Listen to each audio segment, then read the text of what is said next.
I get it, you're standing there with a list of options, trying not to waste cash on a receiver that looks good on paper but ends up being a hassle on the job site.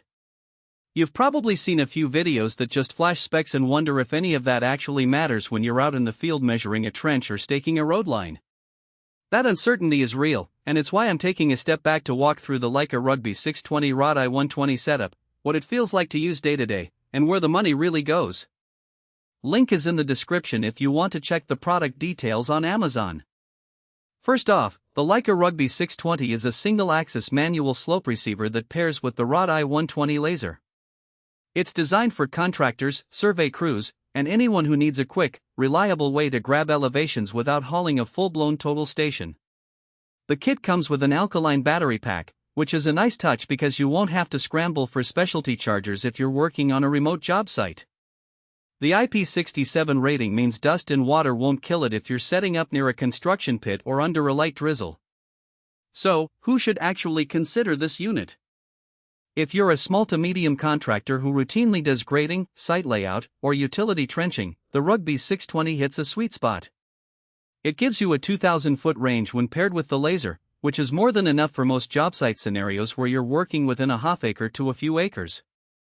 The 1/16-inch accuracy at 100 feet provided the laser stays within a 5-degree horizontal self-level means you can trust the numbers for building foundations, storm drain slopes, or any job where a quarter-inch error could cause a rework.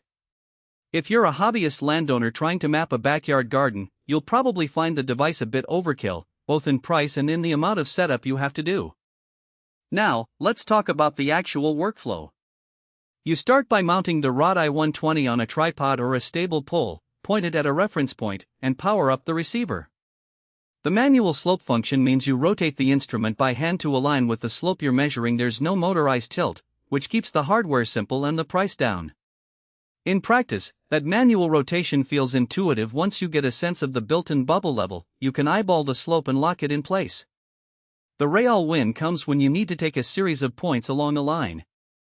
You just walk the rod to the next stake, press the capture button, and the receiver logs the elevation automatically. The data can be downloaded later via Leica software, which many crews already have for processing total station results. One hidden trade-off is that the manual slope operation, while straightforward, does add a small learning curve if you're used to an electronic tilt. The device won't auto-compensate for a slight wobble in your hand. You have to keep the instrument steady while you rotate it. In a high-traffic site where you're constantly moving, you might find yourself double-checking the bubble level more often than you'd like. That said, the simplicity also means fewer moving parts that can fail, which translates to lower maintenance over the life of the unit. Another practical consideration is battery life. The Alkaline kit provides enough juice for a typical day of work, roughly 8 to 10 hours of intermittent use, so you won't be stuck in the middle of a pour because the receiver died. If you're planning a marathon survey that runs non-stop for 16 hours, you'll need to bring a spare pack or switch to a rechargeable source, but for most day-long jobs the supplied batteries are adequate. The fact that the unit runs on common alkaline cells also makes resupplying easier than hunting down a proprietary lithium pack.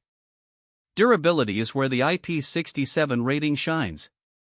I've seen similar receivers get clogged with dust when crews work on a demolition site, and the Leica holds up. The housing is sealed well enough that you can wipe off mud without worrying about water seeping in. That said, the unit isn't indestructible. Dropping it from waist height onto concrete can still crack the glass on the display, so you still need to treat it with the usual care you'd give any piece of precision equipment.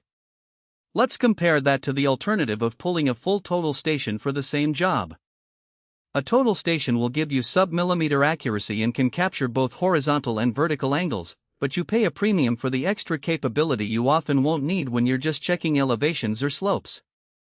The Rugby 620 sits at a lower price point, and the trade-off is that you lose the ability to measure angles directly and you have to manually handle the slope. If you're already investing in a total station, the Rugby 620 might feel redundant. However, if your budget is tighter or you only need a reliable elevation readout, the Rugby offers a focused solution without the excess. A practical strength.